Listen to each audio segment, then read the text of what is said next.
To discuss the Supreme Court hearing on cases of state laws banning males from playing in female sports. With us is Macy Petty from Concerned Women for America and former NCAA volleyball player. She's competed against men and identifying as women before. Okay, Macy, thank you so much for joining us. We've read about your story and playing volleyball and competing. Really, it really meant something to you. And as you know, athletes work so hard to reach peak athletic performance. How did it feel to you one day that you had to compete against a man? Frankly, it was pretty humiliating, but at the time, I would say dominating emotion was just pure confusion.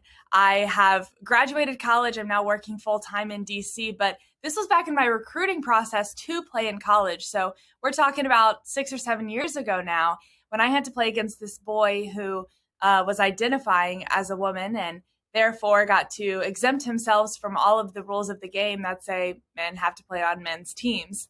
And so I was, like I said, competing for a college scholarship, trying to woo over these college scouts. But instead of watching the skills that I had spent the last, basically my entire life building, they instead watched this boy slam the ball in our faces.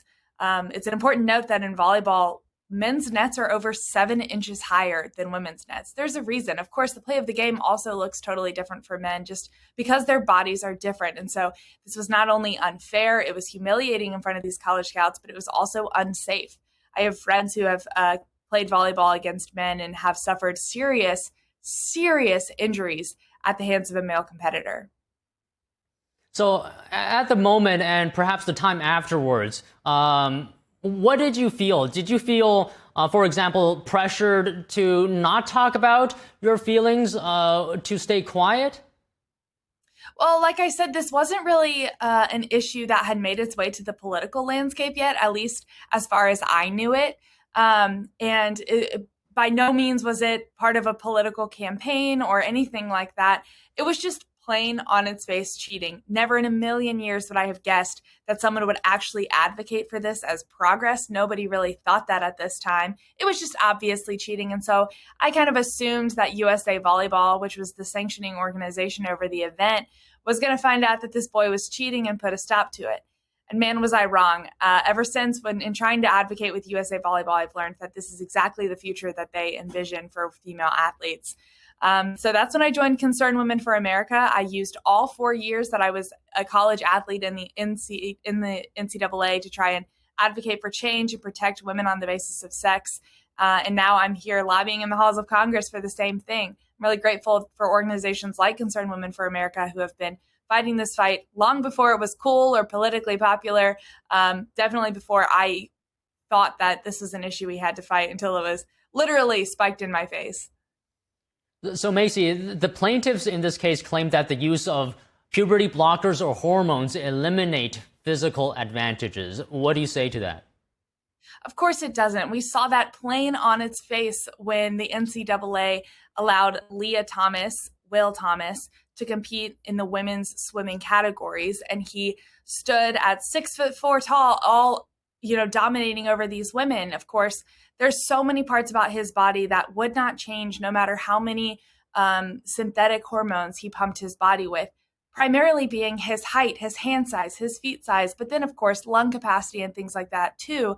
But it's very obvious the structural changes that will never change with hormones. And the only thing that these things are doing is incentivizing children to get on hormones even earlier, which will disrupt natural and normal development and have horrific and devastating consequences on their health moving forward.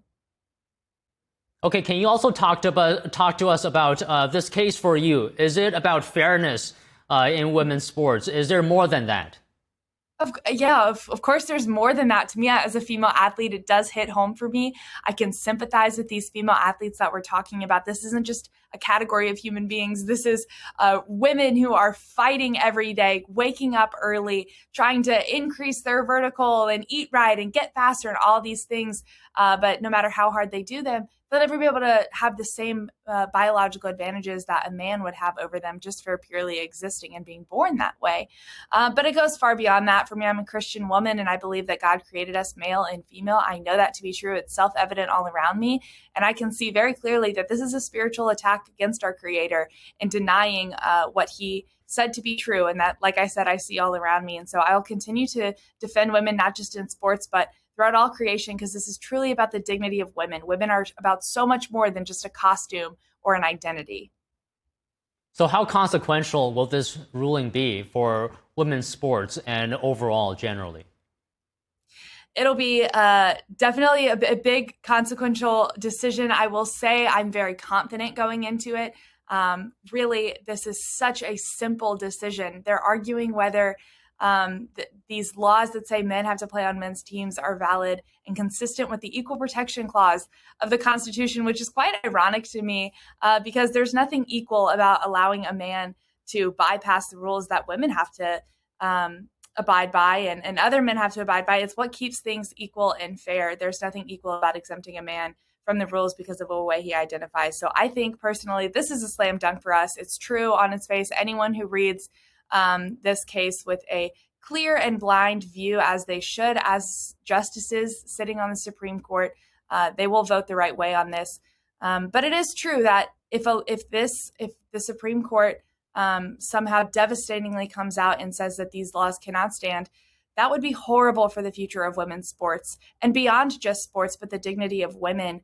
And Title IX, of course, Title IX is our federal standard that already makes it illegal for a man to compete on women's sports because that's discrimination on its face. And so all of these protections that we have for women, when we dismantle the truth that they were built upon, will dissolve. And with that, the protections for women, the opportunities for women will dissolve with it.